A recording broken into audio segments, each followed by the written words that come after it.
Assalamualaikum warahmatullahi wabarakatuh. Selamat pagi Bapak Ibu pengunjung Rumah Sakit Islam Sultan Agung Semarang. Kembali lagi di program acara Dipa Dialog Pagi. Bersama saya Putri Hilda Destiani yang akan memandu di 30 menit ke depan. Sebelumnya kami sapa dulu Bapak Ibu pasien Rumah Sakit Islam Sultan Agung yang sedang menjalani pengobatan di rumah sakit. Semoga Allah memberikan kemudahan dalam menjalani pengobatan di Rumah Sakit Islam Sultan Agung. Dan kami sapa juga Bapak Ibu karyawan-karyawati yang sedang menjalani aktivitas. Semoga Allah memberikan kemudahan dalam menjalani aktivitas di Rumah Sakit Islam Sultan Agung.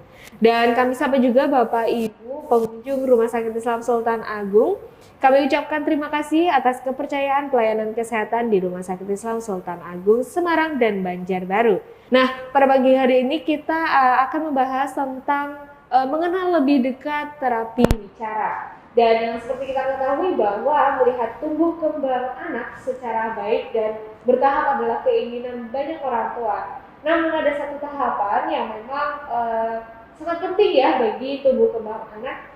Salah satunya adalah berbicara ya tentunya ya. Dan banyak sekali memang anak-anak yang mengalami speech delay akibat beberapa faktor ya tentunya ya. Nah, tidak hanya speech delay saja yang akan kita bahas pada pagi hari ini, tentunya lebih ke terapi bicara bersama narasumber kita dari Rumah Sakit Islam Sultan Agung Semarang, Mbak Santi.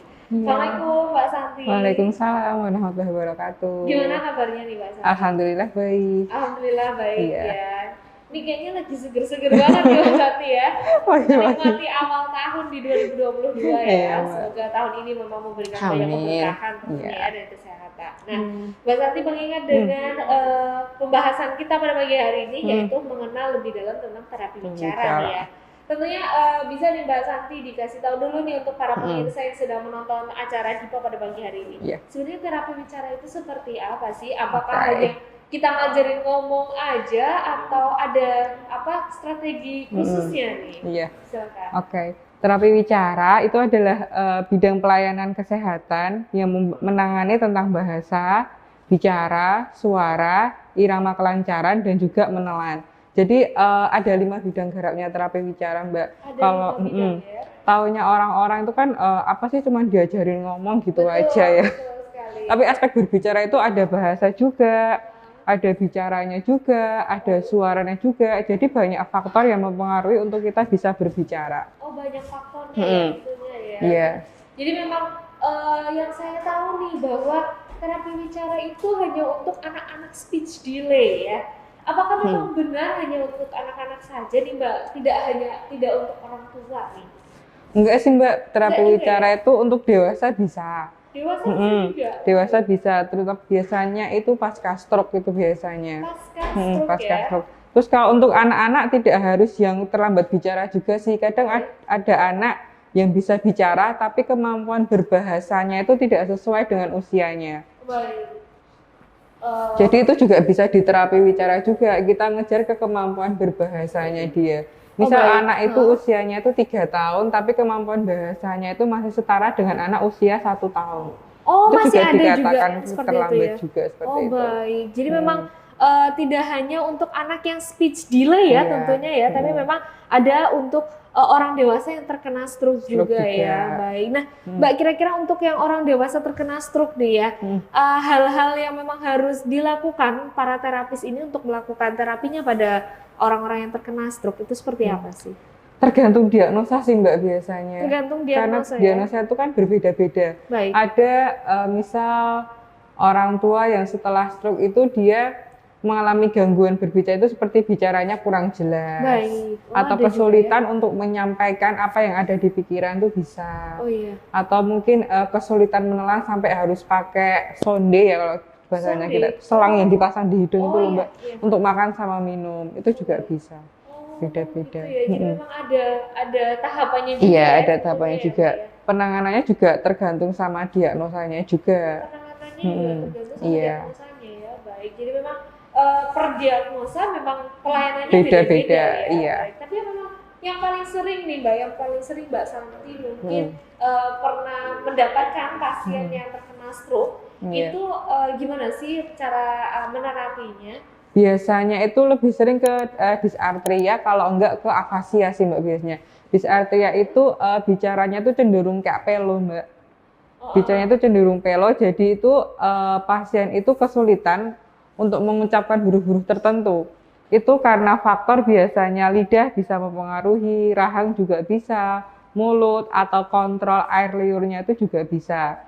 Terus kalau misal afasia, biasanya afasia sensorik atau afasia motorik, jadi di pemikiran itu ada, tapi pasien itu sulit untuk menyampaikan. Oh baik. Jadi pasien itu memahami, tapi untuk menyampaikan itu dia kesulitan.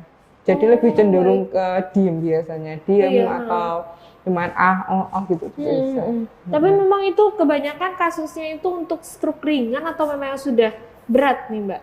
Biasanya sih untuk yang udah 2 kali pengulangan stroke atau 3 kali. Oh, 2 kali pengulangan stroke ya. Beda-beda sih Mbak, tergantung kerusakannya. Tergantung keparahannya itu tadi ya.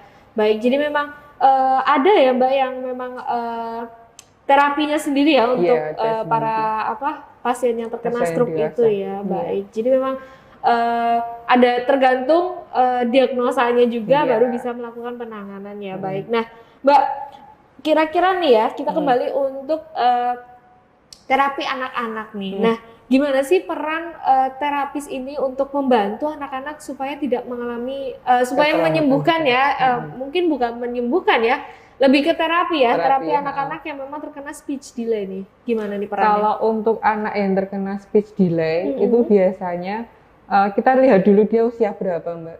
Dia usia berapa, terus kita tes dulu, kita asesmen kan. Asesmen itu dia kemampuannya itu udah setara dengan usianya apa belum, apa masih tertinggalnya di mana. Kalau misal belum, kita ngejar dulu dari bawah kemampuan yang seharusnya dia udah milikin, tapi dia belum punya. Jadi kita masih ngejar kemampuannya dia dulu. Kita programnya kita kasih program kalau misal usia segini misalnya ya Mbak ya, dia belum bisa bedain warna. Itu kita pengarahan untuk program bedain warna dulu, bedain warna. Jadi kan sambil pemahaman bahasa itu ada 2, bahasa reseptif dan juga bahasa ekspresif. Jadi pemahaman dan juga pengucapan. Kalau misal bahasa pemahaman ya, misal dia pemahamannya udah oke lah, tapi pengucapannya yang belum, itu oke. Kadang ada anak juga berbicara kan cuma ngoceh tok, tapi malah pemahamannya bagus itu juga ada. Itu ada juga ya, baik. Jadi memang tergantung juga ya Mbak ya. Tapi memang terapi bicara ini yang pertama juga ini ya, belajar warna juga ya. Bahasa kan Mbak, bahasa kan sampai tahapannya kan sampai anak sampai 0 tahun, 0 bulan sampai 2 tahun itu masih ada. 0 bulan sampai 2 tahun. Bahasa juga. Baik. Jadi memang ada tahapannya itu ya tadi ya Mbak ya. Nah, kira-kira gimana sih Mbak cara kita mengetahui bahwa ini anak nih perlu diterapi nih, terapi bicara nih gitu. Gimana tuh Mbak? Kita ngevaluasi kemampuan anak itu dulu. Misal biasanya sih ya kemampuan anak beda-beda ya Mbak. Kita nggak bisa nyamain anak ini usia segini kok udah bisa gini, anak usia segini kok belum. Iya biasanya gitu. Ya orang tua ya suka banding-bandingin kayak gitu ya. Tapi kan kemampuan anak emang harus diukur sendiri-sendiri sih Mbak. Jadi kalau untuk lebih detail, misal 2 tahun aja deh kita sebagai patokan, misal 2 tahun anak itu belum bisa bicara lah, masih ngoceh, atau mungkin baru 1 kata atau 2 kata. Nah itu bisa coba dievaluasi lagi untuk terapi bicaranya ya. Nah itu misalnya Mbak, kita nih nggak tahu nih kalau dia tuh butuh terapi bicara. Bahkan kita menganggap itu hal yang wajar ya. Misal umur sudah hampir 3 tahun, tapi memang si anak ini belum ada tanda-tanda bisa berbicara nih. Paling cuma gitu doang. Biasanya kan anak-anak seperti itu ya Mbak ya. Itu gimana mengatasinya Mbak? Itu sebenarnya lebih ke itu sih Mbak, kita sebagai terapi bicara juga harus banyak lebih publikasi juga. Karena kan banyak orang-orang awam yang belum tahu apa itu terapi bicara. Apalagi misal di kota-kota kecil atau di pedesaan ya Mbak, itu mereka menganggap hal seperti itu wajar.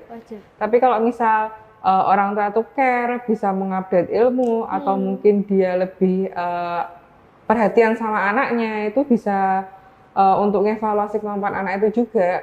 Jadi tergantung orang tua juga. Jadi untuk menggali informasi lebih banyak tentang bidang kesehatan yang sekarang. Betul sekali. Apalagi memang zaman sekarang ini sudah banyak sekali ya cara untuk kita belajar ya. Dari YouTube lah, dari mana lah. Memang kita memang harus banyak-banyak menggali informasi ya Mbak ya. Apalagi ini udah zaman-zamannya milenial lah ya, betul ya. Nah Mbak, kira-kira nih anak-anak yang memang harus diterapi bicara, apakah itu harus ada keterpaksaan atau memang kita harus nunggu moodnya nih? Anak-anak ya. Biasanya kita satu sesi terapi itu 45 menit ya Mbak ya. Nah itu biasanya sih sebelum kita mulai terapi itu Mbak, kita misal bangun moodnya anak lah, kita ajak main lah, atau kita ajak pelosotan atau main bola gitu dulu bisa. Nanti misal moodnya udah lumayan bagus, coba kita arahin untuk belajar.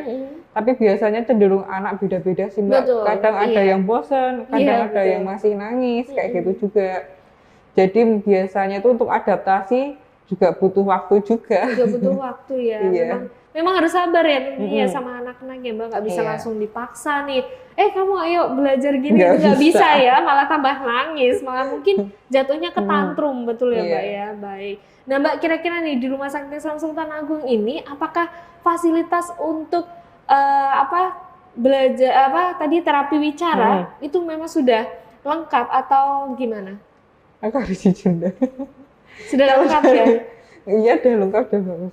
Tapi biasanya untuk itu sih Mbak, untuk diagnosa tertentu sih biasanya. Untuk diagnosa tertentu ya. Tapi memang fisioterapinya ini memang sudah yang bersertifikasi tentunya ya Mbak ya. Dan saya lihat tuh kemarin sempat kita syuting kan untuk beberapa program edukasi tentang Rehab Bravo. Itu memang ruangan dari rehabilitasi mediknya itu memang cukup lucu ya, ada tempat mandi bolanya juga gitu-gitu ya. Udah lengkap nih ya Mbak ya Santi ya.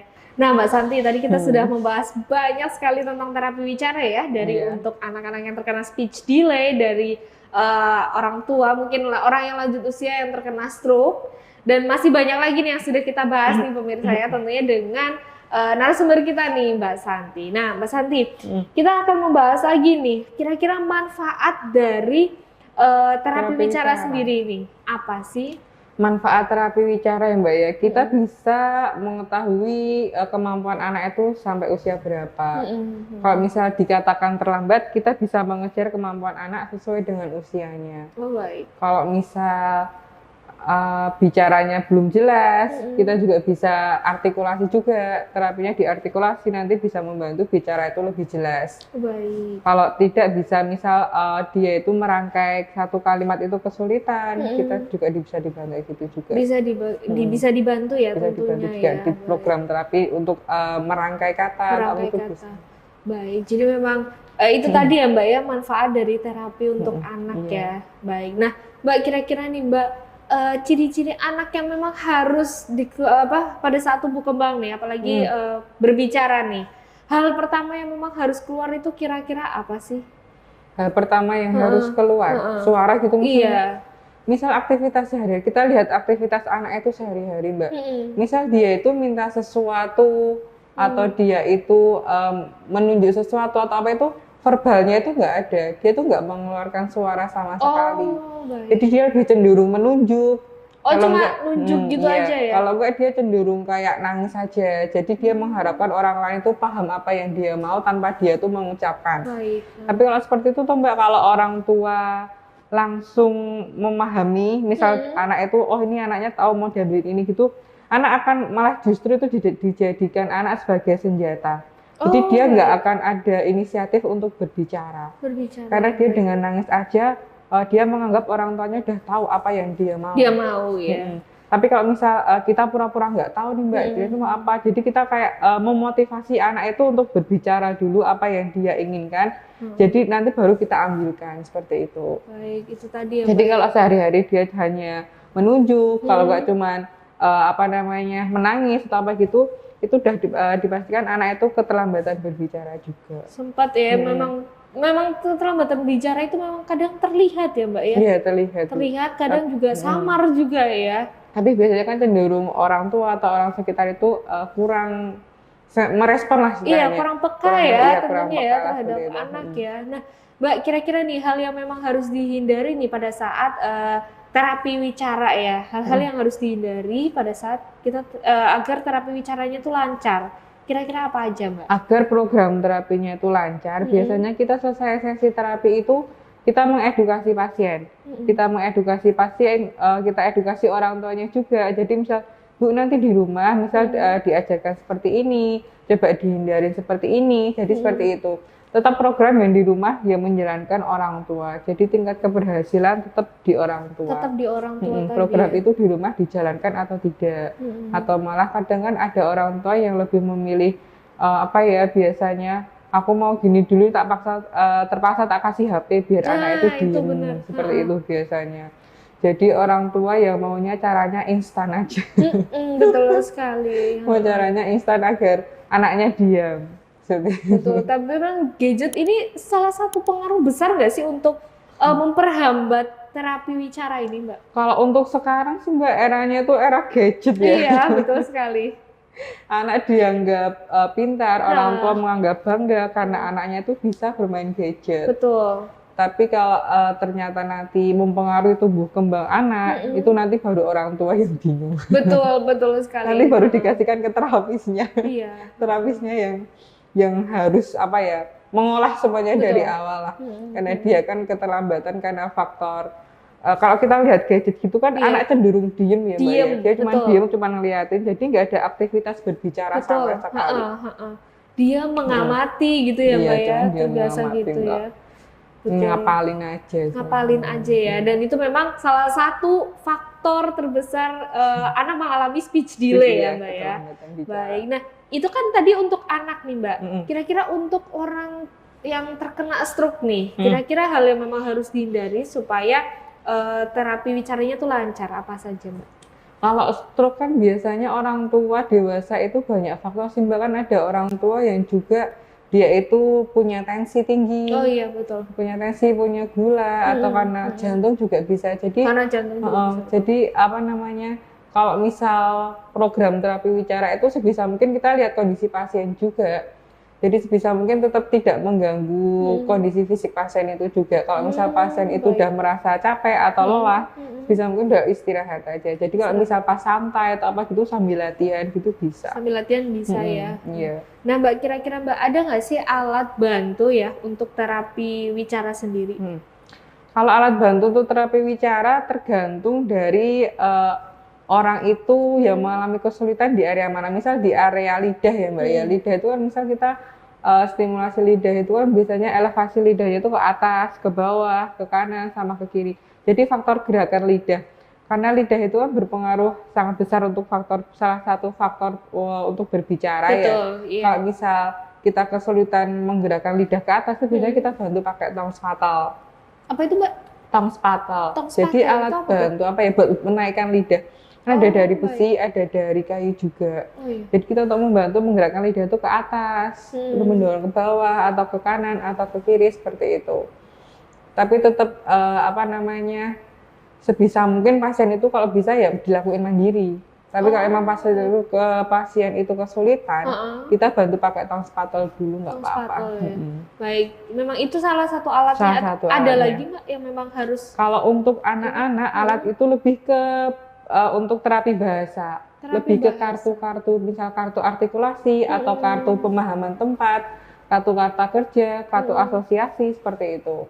Oh, jadi kartu-kartu ya? Lebih untuk mengedukasi kemampuan berbahasa anak. Baik, jadi memang banyak sekali ya sekarang ya kartu-kartu yang memang dari mungkin buah-buahan kayak gitu ya Mbak ya, dari kendaraan kayak gitu kan memang sering ya, memang itu. Selain untuk menstimulasi supaya tidak terjadi keterlambatan berbicara juga itu bagus juga ya untuk melatih otak juga ya Mbak ya. Itu memang salah satunya. Memang salah satunya juga untuk tidak terlalu sering memberikan gadget, betul ya Mbak ya. Apalagi orang tua sekarang nih sibuk sedikit dikasih gadget, sibuk sedikit kasih gadget, itu memang berpengaruh sekali ya untuk keterlambatan bicaranya ya. Nah Mbak, kira-kira nih hal-hal yang memang bisa dilakukan untuk terapi wicara sendiri di rumah, kira-kira apa aja nih? Kalau untuk terapi wicara di rumah, biasanya tergantung programnya sampai mana ya Mbak biasanya ya. Misal programnya tuh sampai pemahaman warna, kalau enggak sampai artikulasi. Jadi kita memberitahu orang tua itu, Bu, ini programnya sampai sini. Kita di rumah, Bu coba dipraktekin seperti ini. Besok kalau pas terapi lagi, coba kita ulang. Anak itu kemampuannya itu sudah bisa atau belum, seperti itu. Jadi lebih mengedukasi dulu programnya. Lebih mengedukasi dulu ya. Itu memang itu untuk anak nih. Nah kalau misalnya untuk orang tua yang terkena stroke nih Mbak, kira-kira apa nih yang memang harus dilakukan di rumah ya? Iya. Yang dilakukan di rumah juga tergantung diagnosanya juga. Juga ya. Misal pasien itu mengalami kesulitan menggerakkan mulut, kita latih di situ dulu. Kalau nanti misal organ wicara, lidah, rahang, mulut itu udah bagus, baru kita masuk ke tahapan selanjutnya. Ya. Jadi memang intinya bertahap ya, bertahap dan memang membutuhkan komunikasi nih ya. Jangan sibuk-sibuk sendiri gitu ya Mbak ya. Baik, memang itu tadi ya Mbak ya yang memang harus kita lakukan nih, entah di rumah, entah di rumah sakit. Nah Mbak, satu lagi pertanyaan nih Mbak, banyak orang yang nyangka kalau anak yang mengalami keterlambatan berbicara itu salah satu ciri dari anak yang terkena autis. Apakah itu betul? Tidak semua anak yang terlambat bicara itu autis. Karena biasanya kan anak terlambat bicara karena faktor kurang diajak komunikasi sama orang di rumah. Itu juga bisa. Jadi kalau misal anak nggak bisa ngomong langsung dibilang ke autis itu tidak betul Mbak. Tidak betul ya. Karena itu beda. Autis itu lebih ke atensi mata tidak ada. Tapi kalau misal anak ada yang terlambat bicara atau misal perilakunya yang cenderung aktif itu juga berbeda juga. Berbeda juga ya. Baik. Memang itu tadi ya Mbak ya memang sudah bisa disampaikan oleh Mbak Santi tentang terapi wicara. Nah, Mbak Santi untuk penutupan DIPA pada pagi hari ini nih, boleh nih dikasih tips-tipsnya untuk para pemirsa di rumah, bagaimana sih cara menerapi anak atau orang yang terkena stroke di rumah? Silakan. Terapi anak ya, kalau untuk terapi anak di rumah, sebisa mungkin kita ajak komunikasi dua arah. Anak kita lebih sering kita ajak bicara agar tercipta itu komunikasi dua arah dan juga ada atensi mata.